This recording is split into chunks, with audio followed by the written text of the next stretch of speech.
Netcasts you love. From people you trust. This is Twit. All right, we're going to move on to the big laptop. Our Chief of Engineering, Radford Castro, is here with the Asus G750, but this is a gaming machine. Right. So, of course, it's big. Hi, Radford. Yes.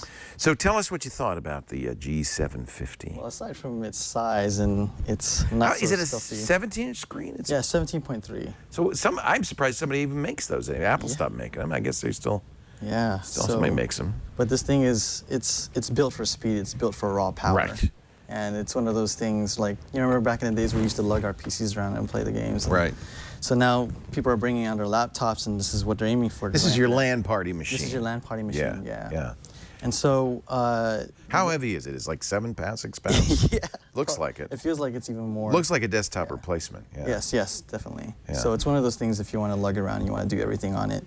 It has quite a number of ports on there, and even has a DVD drive, adding more to the weight. Why not? If you're going to make a not? thing that big, might as well put an optical drive in. So it has a whole bunch of ports in it, including it has a Thunder drive port as well. Thunderbolt. Yeah, so Thunderbolt, excuse me. Yeah.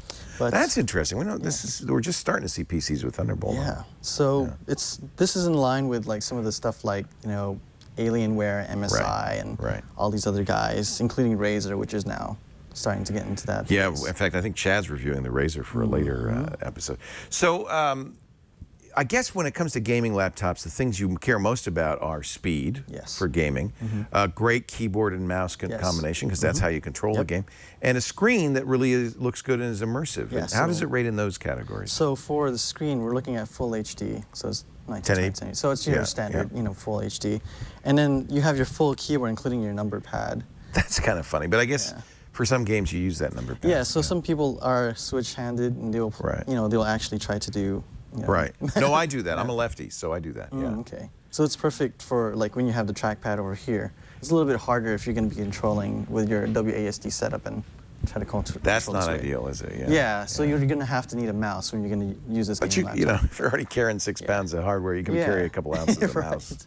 Definitely. Yeah. Let's see what that screen looks like. It's touch screen? So yeah, it's well, this one is not touch screen. Not touch screen. Windows 8. Yes, Windows 8. And we'll just go through some stuff here. Here's what the desktop obviously is going to look like. And for those that want to see what the resolution, the game looks like in a full resolution, here's BioShock Infinity running at full res. Now this is an i7. Are they? Yes, this is i7 running on Haswell. It's Haswell as well. Okay. Yeah. And is it? It's using GeForce and NVIDIA graphics. It's using 770. 770 is pretty good. Yeah. For a laptop. Series. Yeah. Yeah. And of course, you're not going to get any battery life on this thing. Yes. So you're probably looking at, when you're maxing this whole thing out, probably 3 to 4 hours. When you're running it at full blast. Somebody's calling me from Colorado. I'll just decline that call. I've got 8 phones here. I can't even figure out which one's ringing. Sorry about that. Oh, no problem. So let's go. Pretty much, this is running at full blast right now. I'm not like tracking down any enemies or anything. Pretty good frame rate? Yeah, it's a very good frame rate. It looks good. And actually, the quality looks pretty good, too. The quality is great. Yeah. And, I mean, this is running at full blast. Obviously, you'll have some frame rate dips when you start. How hot does it get? How fast do the fans blow? Is it really? It gets pretty hot. Is it about down to take off? Yeah, it's about to take off. And you have, basically the blowers where they typically are located.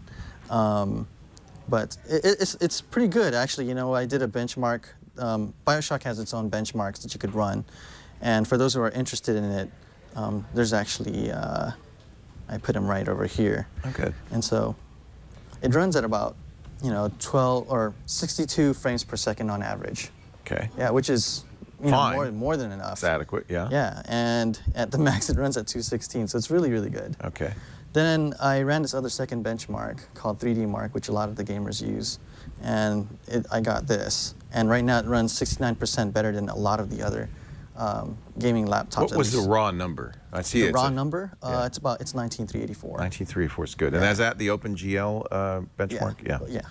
So that's good. That's it's nice. great, and it does all this stuff in it. You're just right in between, the high-end gaming PC and your typical gaming laptop. When you have it cranked up like that, does it feel hot? I mean, would you? Yeah, it does. Yeah. So, I mean, a lot of the times too is when you're working on the keyboard, you can feel a little bit of the air coming out through the keys. Yeah. Especially when it's backlit like this. That's okay. So you're flying along. Yeah, exactly. Yeah. How's the audio on that? The audio is actually pretty good. Yeah. So this has what they call sound media. It's one of their Asus's proprietary type of, but it has also an amplifier, and it doesn't sound tinny. It actually sounds very full in terms of at least bass-wise. I played a couple of music here and there, and so it works with a variety of genres, and it works pretty well. Now, how much?